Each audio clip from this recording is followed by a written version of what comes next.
Bėda bėdelė, prakiuro grindys.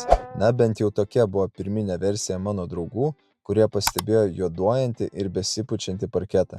Taigi trumpa istorija, kaip tokioje situacijoje patikrinti, ar tikrai turite vandens nuotėkį šildymo ar vandentiekio sistemoje. Pirma, jeigu nesimato akivaizdaus nuotėkio, reikėtų patikrinti slėgį vandentiekio ir grindinio šildymo sistemose. Šiuo atveju ant vandens sistemos sumontuotas manometras slėgį išlaikė, na, o jį sumontavus ant iš vieno grindinio šildymo kolektorinės kontūrų pastebėjome ženklų slėgio kritimą, būtent koridoriaus zonoje. Antra, kadangi nuotėkis nustatytas 4 kvadratinių metrų plote, po plytelėmis, iš šios zonos šildymo kontūro pradėjome pilti verdantį vandenį ir pasinaudoję termovizoriumi nustatėme 2 taškus, kurie rodė didesnę skleidžiamą šilumą nei kitose patalpos dalyse.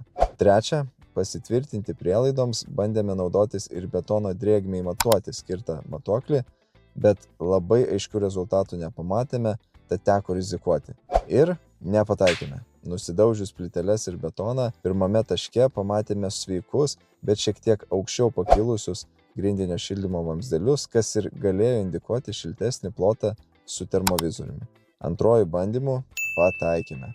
Radome įtrūkusį grindinio šildymo vamzdelį, kurio dalį išpjovėme, prijungėme ir užpresavome naują atkarpą.